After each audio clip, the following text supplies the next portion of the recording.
in the camp where Nur Ankis was held.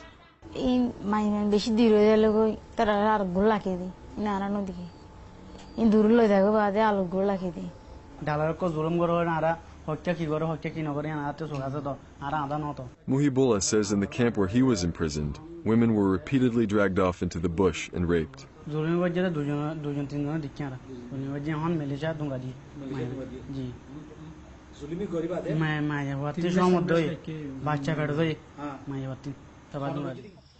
The operative claims that no one escapes from the traffickers.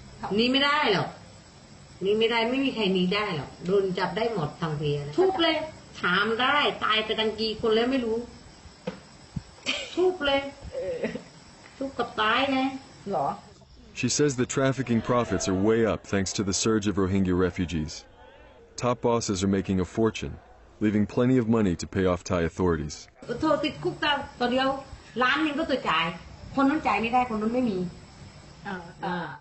Thailand's record in combating human trafficking has been appalling. Matthew Smith is the director of Fortify Rights, a group that has been investigating human rights abuses against Rohingya in the region.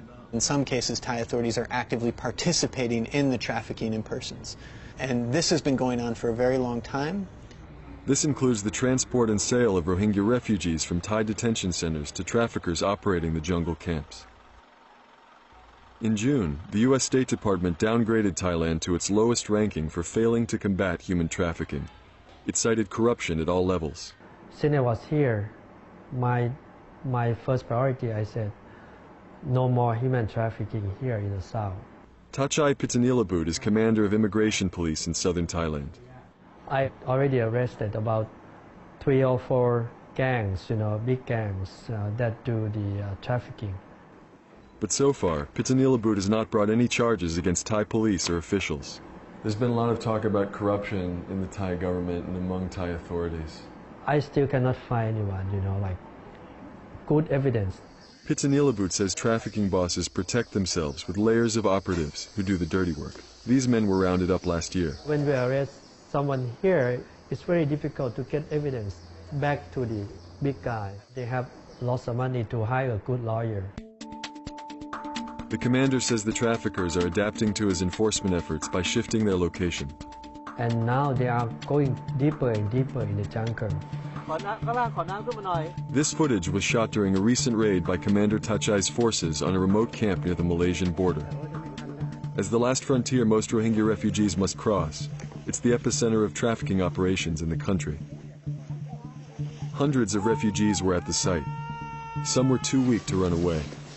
All of the refugees who were picked up were taken to a regional detention center. In Thai detention facilities, they're denied adequate humanitarian aid. The abuses that they're enduring every step of the way are in many ways similar. At this facility near the border, the guards would not permit us to film the detainees' quarters. We asked the staff if they knew a man named Ahmed Khan. To our astonishment, they brought him down. Is this your wife? It's okay. It's okay.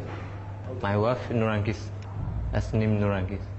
Khan is the husband of the woman whose relatives paid a ransom to get her released. He was rounded up by police in a March raid on a traffickers' camp. She's very worried about you, but she wants to let you know that she is okay.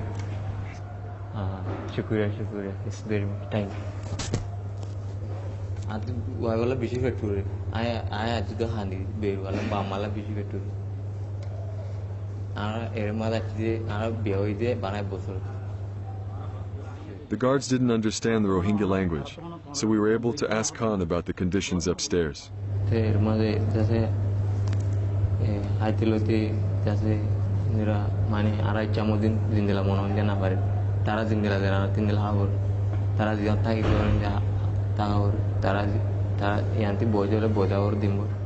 said that officials from the UN High Commission on Refugees, UNHCR, came to the facility but ignored him.